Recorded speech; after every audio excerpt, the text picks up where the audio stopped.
I've redefined what I think legacy is. Instead of it being something when we die that we leave for people, I really think it's how we live, give, and love now, because we're building that legacy, right? We're going to leave a memory for people one way or another. So let's be intentional about it and think about it as we live it so that we can hopefully have the impact at the end of our lives that we wanted to have.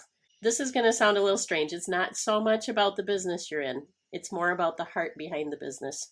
Welcome to Reinventing Perspectives. Today we have an amazing guest, Kathy Caston. Kathy, please let us know who you are and what's your mission. My mission is pretty simple, probably like all of your listeners. It's to glorify God and benefit the people that I can touch with the gifts that I've been given. Kathy, as a person, God has given me the gift of being able to work well with leadership and relationship building and also helping people to think about the legacy they live. So I do a lot of work with professionals, entrepreneurs, executives, either with their teams and businesses or with solopreneurs that are working to get started to really help them get clear on why they're where they are, what gifts they have, how they can use those to God's glory. I just love it. It's really fun to be able to support people the way God made them. I'm a big believer that each of us are a masterpiece created for the time and place we're in, that we're the best person to fill it when we are at our best. God made us that way. So how do we help people to shine those gifts and be in the place that He wants them to be? So that's Kathy in a nutshell. I'm also a grandma. I'm married to my high school sweetheart. We've been married 39 years, have a number of wonderful, beautiful grandchildren. I love cats, like chocolate. So I'm a normal human, I guess, like the rest of the world, but I really love what I do. Well, Kathy, I saw that you are called the Corporate Alpacia Ice Cream Lady. So I said there's a lot of story in there that we're going to get to later on in the podcast. But I know that your area is really leadership. You know, a lot of our early entrepreneurs that are listening, and maybe some of them have gotten into business and they've never been a leader in any kind of sphere. And now they must be the leader of this thing and begin to hire people. What would you say to that person who's like, I've never done this. I don't know how to do this, but now I must? Well, I can't wait to share some of my story. Maybe that will help. As CEO of Lioncrest Leadership, what I've learned is we just have to trust God, regardless of what degrees you have, title you have. We're God certified. And to me, that trumps everything. So God has given us these gifts. He doesn't want us to be someone else. He made us to be who we are. So really leaning into, okay, God, how can I serve you? Why did you put me here? What can I do? That's a first place to start. As a leader, though, I think first we have to constantly be praying and in the Word, right? That's central. But then it's about influencing other people in a way that's going to make their lives better. So in a really general sense, what I would say is as you're looking at a new business, I love the image of Christ at the well when He's meeting the woman who came for water, that we need to meet people where they are and walk with them in the journey, because they have a life journey too. And God's giving us a chance to cross paths with them. So how do we lead? By example. How do we lead? By living out what we believe. Thinking about, do we treat others in a way that would be God-pleasing? There's so many parts to that, and there's a lot of different directions that leadership goes. But I guess in general, I think leading begins by following, and that's by following the Lord. And recognizing too that as a leader, we don't have all the answers. So do you surround yourself with people who can support you? You know, good counsel is an important thing. So there are a lot of pieces like that in the very beginning. I think also there's sort of this idea that certain people are leaders and then other people just don't feel like they're leaders. Mm-hmm. And when people sort of don't feel like they're a leader and they're in a position to lead, now that conflict between the idea of what leadership is and the person themselves. I love that you brought that up. So one of the areas that I specialize in is understanding human behavior. I'm advanced certified in DISC, which is an assessment tool. Any person can be a leader and can be a good leader. We have that image, like you said, of the person out front, maybe that's like charging, right? And certainly there are those leaders, and there are times when we need those kind of leaders. But there are leaders that I work with all of the time, executives that are beside leaders. You know, we walk beside. There are leaders who are standing in the back and cheering the team on from the back. Whatever gift we have, we can lead with. And it's just learning how to lead with the skill sets we have and what are the strengths and challenges of those gifts that we have. And then who do we bring alongside to complement us in the areas that we're not as strong? I do that myself. Anyone can lead. As a parent, you're a leader. As an oldest sibling, you're a leader. Maybe you're the first one to get in line at the grocery store. You're a leader, right?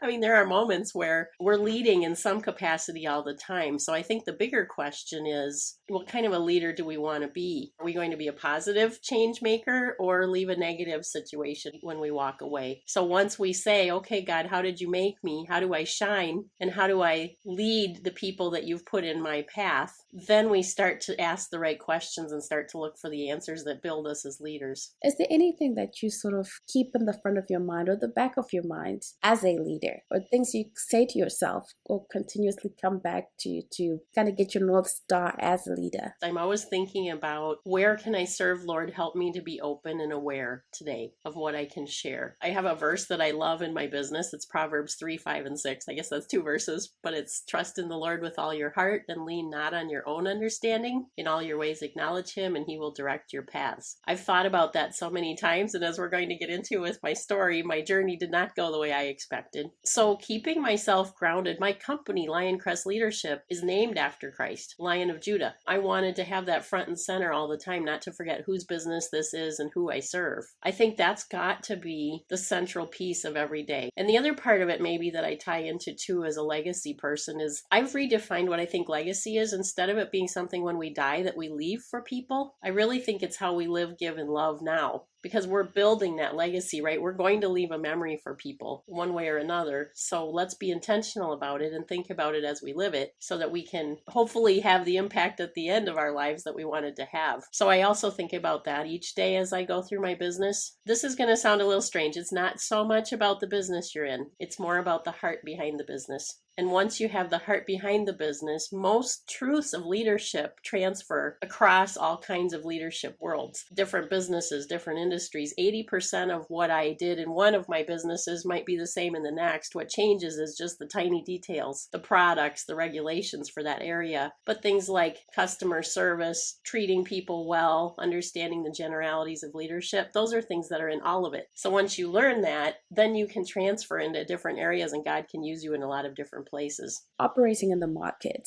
And a lot of times as Christian entrepreneurs, we tend to pull back, not really want to put the Christian part out there as much, sort of, because things like political correctness and this and that sometimes weigh on people. How did you navigate that, Kathy? Because I feel like you've navigated it very well. Thank you. That's been a lot of prayer. Certainly there's a part of me, probably like every Christian listening, right, that just wants to run and scream from the housetops what I believe. I also know, though, that different people require different situations. So again, I'm going to go back to Christ meeting the woman at the well. That's one of my favorite illustrations for my business, is to think about, where do I meet them? What can I do to make their life better, especially if they're not a Christian? Because if I just come up to Priscilla and we've never met and I say, Jesus is the Lord and he's amazing, I want you to experience all of the joy I've found, you might think I'm a little off and crazy if you don't understand Christianity. So for me, a lot of that has been, we need to have a relationship built first when that's possible. So for example, when I do coaching or when I'm working with teams, we may start by working on priority setting or goal setting or things like that. As they start to have success and they get to know me, they get curious and then they want to ask me questions. And that's the opportunity that I have then. And I would say in the vast majority of my client groups, I have had the chance to witness my faith. And that is really wonderful for me. And sometimes at deep levels. So it's opening the door and serving them, just like Jesus did the loaves and fishes. When you've met someone and met a need that makes their life better, and you take the time to actually see them, not just as a number or a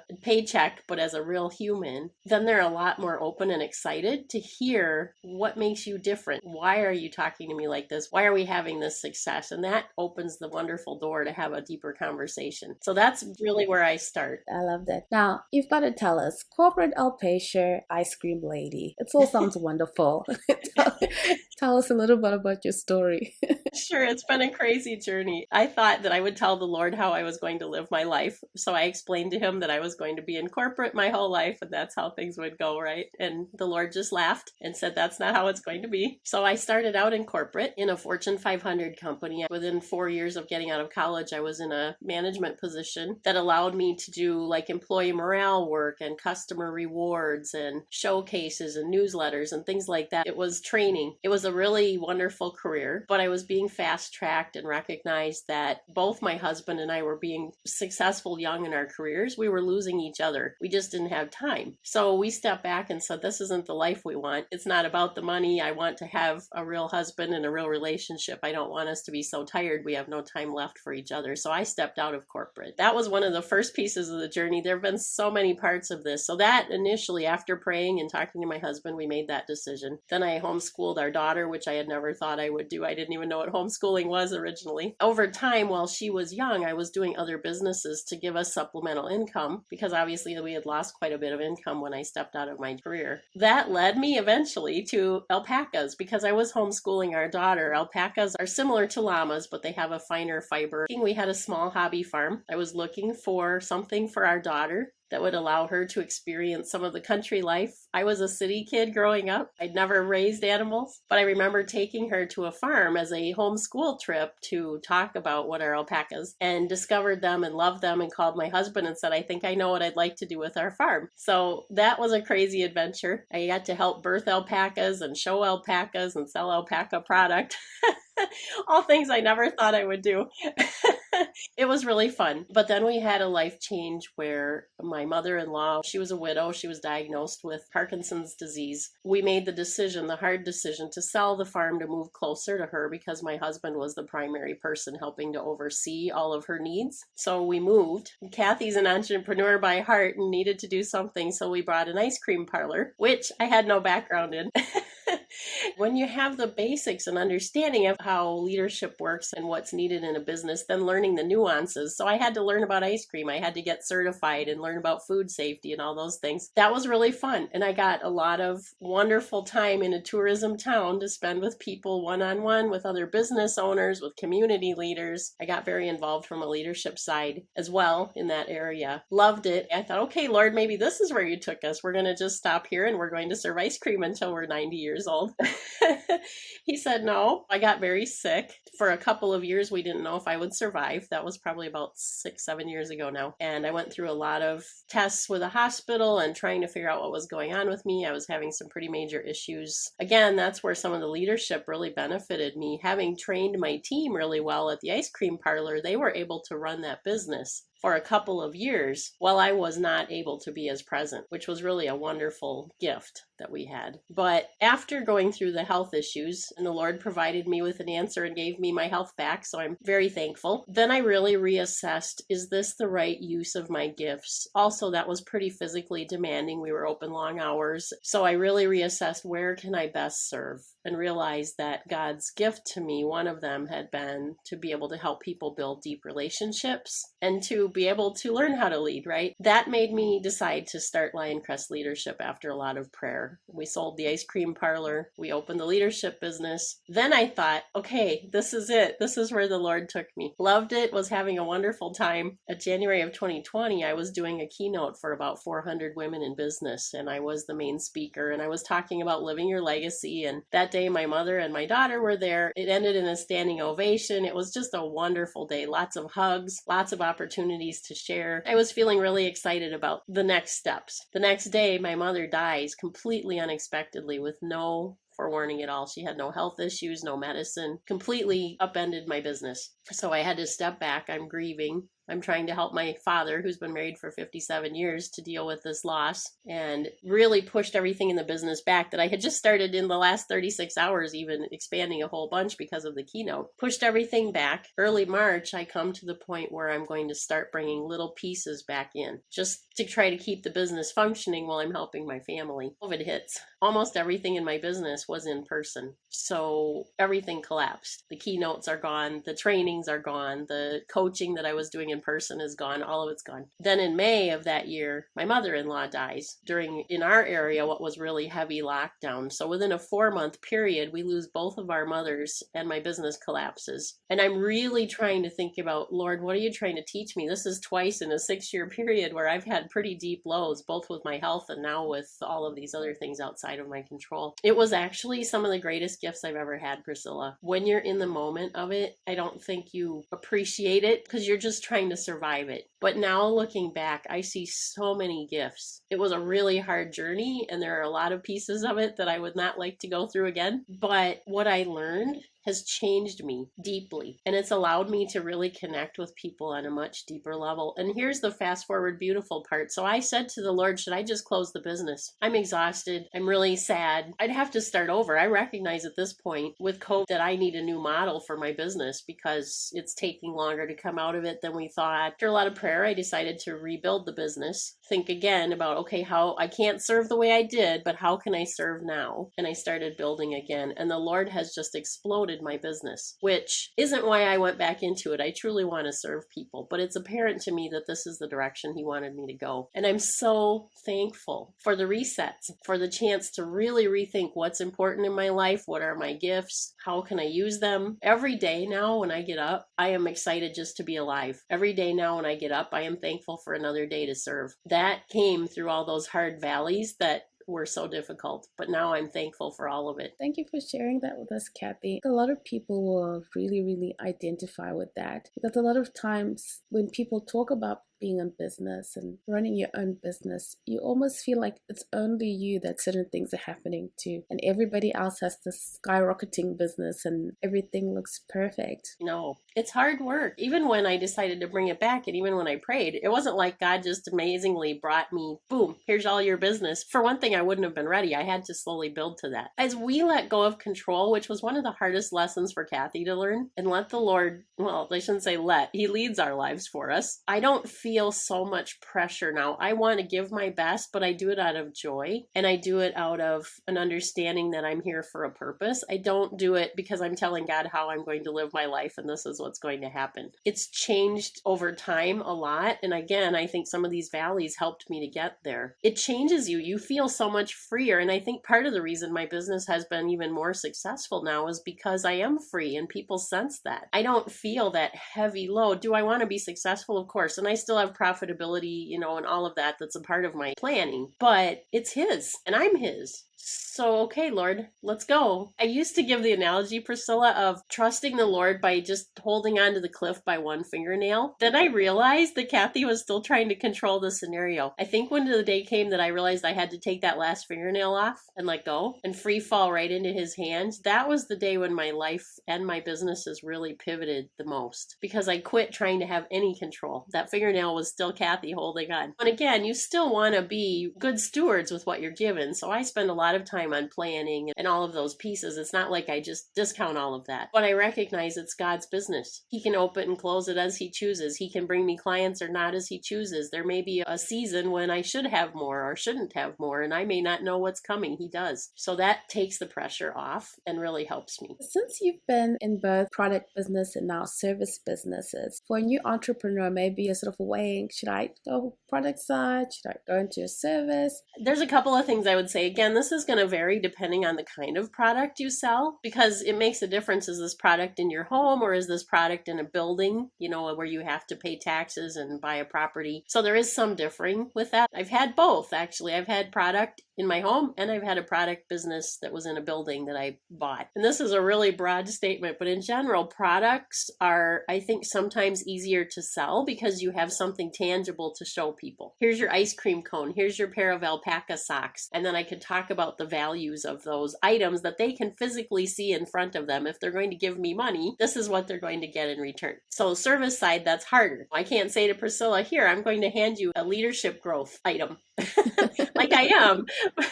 But we're going to do it through the mind, right? And through growth, not through me handing you something. I suppose I could give you a certificate, but it's just not quite the same. So that's one of the perception differences, is that I think you have to get much clearer at messaging and really help people to see the value when you offer service. Where when you have a product, sometimes you can show that and you don't have to be as eloquent because they can touch the socks, they can lick the ice cream, right? So there's a little bit more work I think that's done on the service side. Having said that, I love service-based. I don't dislike product, and I even have some small amounts of product in the service business I have now. But I will tell you, the service base is really fun. It's much more flexible. I don't have nearly the issue, like now I do contracted help rather than employees at this point in my business. So I don't have employee schedules. I don't have employee benefits. I don't have employee taxes, right? I don't have to keep the property painted. When I had the alpacas, I don't have to clean the barn anymore, right? So there are a lot of extra tangible things that go with those product-based items that sometimes can be heavy. Again, if they're in your home, it's less, but still you have to store it, you have to box it, you have to ship it, all of those things. Service-based frees you from a lot of that. I find there's a lot more flexibility in general in the service-based, but again, it's a little more challenging of a market because it's a more nebulous product, so people have a harder time grasping what it is you do. I love them both for different reasons, but at this point in my life, I'm really enjoying the service-based. And I think a person can really see what kind of a person are they, and that will really guide which one you sort of lean more to. Well, something else about that, Priscilla, too, that I just want to say to people that are thinking about that. When I do executive coaching, a lot of times the people I work with think you have to go all in right away. And Kathy used to be wired like that too, in fairness, the 100%. So if I'm going to do the business, I'm going to buy the building, I'm going to buy a lot of product, and they'll sink a lot of money and a lot of energy in right away. I would really suggest that people take small steps. It's probably one of the best single lessons I've learned in my whole business leadership life. I'm a fast-paced, do everything yesterday person. And yet, as I've gotten older, I'm learning that taking tiny, small, intentional steps every day has gotten me farther faster than trying to take those great big jumps. So don't put all the money you have into one big thing. Take a tiny step with it and see if it's a product that's sellable before you invest your life savings. Maybe you rent a space before you buy it, or maybe you contract an employee before you hire one. Just so that you can take little steps, it allows you to start to get comfortable in little pieces instead of trying to learn everything all at once and being really stressed out because you've spent all this time and money. People will feel that. They'll feel that stress. Your team will feel it, your customers will feel it, and then you're not going to be able to be as successful in the business. So as much as possible, taking those tiny steps as we go really lessens that burden for the new entrepreneur. That's gold right there. Good.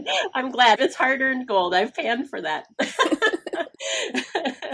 I didn't always know that. As you've formed teams and even now as you work with your contract workers, what do you think are some of the things that make for a great team? So I've had employees and I've had contracted help. For me, the first thing that I would say to anybody that's listening to this is if you're going to lead, you need to love the people that are on your team. And I mean really love them, like treat them like family. So as an example, when I had the ice cream parlor, we did all kinds of extra training with our team. I taught them how to do all of the things that were involved with the ice cream parlor, everything except the accounting for my books. Some of them I would take to events that I would be invited to that they would never have had access to, but I would get permission to take them because I wanted to expose them to new levels of leadership. We would close the ice cream parlor in the middle of busy tourist season on a full day, and we would take the team out and do something fun. So we took them for fencing lessons, like sword fighting. We took them sailboating, just all kinds of things where we would really pour into them. So the reason I'm telling this story is when I was getting ready to sell the ice cream parlor, before that happened, we had done one of our last team outings. We actually ended up being tourists in the town we lived in. All of my staff said, we've worked here for years, but we've never been tourists. So we booked tourists things and we went out for the whole day and made them tourists. And I had two different businesses in the community say, what do you do to this team? Because we've been trying to hire them away from you for 2 years and they will not leave you. First, I was really appreciative they shared that. But what the answer to that is I love them. We would support them, not only at work, but if there were things that they had needs of that we knew were really stressful for them, or they had some kind of a special event, if my husband and I could possibly go, we would attend, right? So pouring into people now with my contracted people that I work with, giving them opportunities to experience things that they by themselves would never have a chance to experience, or introducing them to people they might never meet. That's the core. If you don't have that, you're never going to have the kind of a team you could have. You've got to be willing to really love those people. Once you have that, it's hiring the people too. So I was very clear on expectations. I was looking for people with a heart to serve. This is just my opinion. I don't care if you are the greatest expert in the world on a topic. Let's say you're the best accountant in the world. If you don't have a heart for people, I don't want to hire you. And I'm not interested in that. I need that heart first. You still want to have those skill sets, but let's say I was interviewing two people and one of them is pretty gifted and the other one's really gifted, but the pretty gifted one can learn and they love people. That's the one I'm hiring, because I want this mindset, especially a shared purpose. So a lot of my inner circle, of course, is Christian, because I want that group to have a shared understanding of why we do what we do. Doesn't mean I can't serve other people. I'm happy to do that, but I just want to keep that in the center. So I think as a team, caring about your people, supporting them like their family, which in our Christian world, they are, right? They're all brothers and sisters. And then working hard to build team bonding among the group and give them opportunities for growth, stand beside them, work with them. That's central to me. The skill sets we can keep adding and bringing in, but if you don't have the connection, I think the rest of it doesn't work well. Such wise words. Well, it helps practically, Priscilla, because one of the things, as an example, I was telling you with the ice cream parlor, the area we lived in as a tourism town was very tight on employee help. Everybody else in town every year would be scrambling, trying to get help. I had never had to post for help. People would come to us and we got the best of the best in the area, and then they brought their friends. So think how much time that saved me, how much energy that saved me. And usually if one of the people working for me who already knew what I expected brought me a friend, 99% chance I was probably going to hire the friend. Even from a practical side, it had beautiful benefits. People should really take note of that, looking for that heart to serve. The importance of legacy in leadership. I know this is very important to you. Yeah, again, I think it's because of the valleys the Lord has taken me through. Really being intentional about every day and how we live it. So my redefinition of legacy is how we live, give, and love every day, one step at a time, one day at a time. We're making intentional choices every day when we get up. Don't let life happen to us, but live it fully. People will talk about being so busy. I'm so busy all the time, especially in the world we live in now. Everybody's busy. I think that's more about priorities than it is about busyness. Maybe we have too much on our plate. John Maxwell, who's a leadership expert, talks about letting go of the good to get to the great. Sometimes I think we even have to let go of great to get to greater or greatest. Simplify, get really clear on what it is that you want this to look like, and then intentionally build it. So example, as a side thing, which of course is not directly tied to the business, but you could apply it, is our grandchildren. We talk about what do we want them to remember about us when we're no longer here? And then how do we live that? So we go to church with them. There's a lot of different things that we're doing intentionally. We set up time each month that we do a special activity with them. We watch them and have them stay overnight, and we think about what we're going to do while they're here. It's the same in a business. If today were your last day in business, what kind of an impact could you make with the gifts you have to make a difference in somebody's life? When you start to think like that, it changes the results of the business. And people will sense that too. You get clearer, you get more focused, you get more joy in the journey because you're recognizing what's really important. I don't want people to get to the end of their lives with regrets, especially Christian people. We're never going to do everything perfectly, but I'm so thankful to be at a point where, having nearly lost my life, and certainly having seen my mother lose hers quickly and other things, it's given me a chance to really redefine every day. From today forward, I can choose to live differently. I can choose to make a difference in the lives of people who might not know Jesus, who might not have joy in the journey, who might feel completely overwhelmed. They don't have the hope we have. So how do we share that? How do we give that to somebody else? That's really pivotal. So when I do a lot of work with teams and leaders, I am working on trying to help them think about that bigger picture too. This business is God's business. Whether you're a tent maker, right, or whatever else it might be in scripture, it's his business. Are we using it in a way that's great for the people around us so that at the end of the day, everybody comes out better, which also allows us to be happier because we're shining our gifts at a greater level. So we're more fulfilled too. What fills Kathy Kasten up? Well, first my faith, but then I think joy of living. And one of the gifts God's given me that I've so appreciated in the business that I'm doing now with supporting people as they're in their leadership journeys, I am getting daily texts and emails and phone calls and notes in the mail about life-changing things that are happening because of the work they're doing with me. And I know I just see God everywhere in that. And I'm just thankful to be a mouse in the corner that gets to be the person who shares him, to watch him work. That fills me up, to know that somebody's business is doing better, to know that their family has improved, because personal and business go together, right? So sometimes the skills that I'm teaching them in their business, they will cross over and apply in their family lives as well, like how to improve relationships and things like that. So that just feels amazing that God is allowing me to be a person to carry a basket with loaves and fishes around to the crowd and see the joy in their face and hear the joy in their hearts when somebody has cared enough to pour into them and make a difference. That fills me up. Beautiful.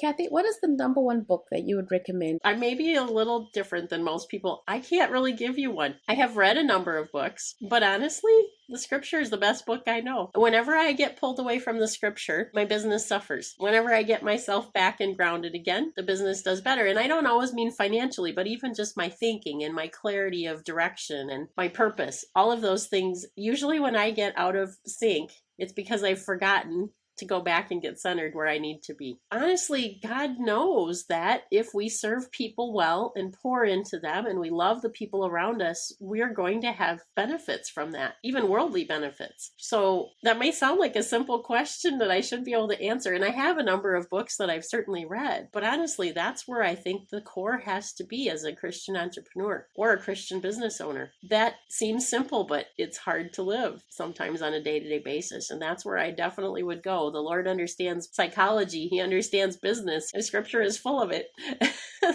So that's probably what I would say. If there is a specific area that someone wants to know more about, then I might have some recommendations for pieces. But in general, I definitely think stay centered on the scripture. That's where you need to start. Final question is always, what has faith meant to you on your journey? I don't know how anyone survives without it. I don't know how you face the hardships of life, the challenges of life, the questions about self. I really don't know. I am so thankful. And one of the things that the Lord's taught me in this journey is to think about not who I am, but whose I am. And as I have celebrated whose I am, then I can be more filled to give to others. I'm speechless at the gift we've been given. I can't imagine what life would look like if I didn't know I would see my mother again. I can't imagine what it would look like to me to think that this is it. Do I think businesses can be successful? Of course. And in the scriptures, the Lord blessed some people with very successful businesses. So I'm not against people making money, but honestly, when we take our last breath, none of that's going to matter. So it's really about, in the journey, have we helped? Did we use the money well? Did we use the business well? Did we use our gifts well?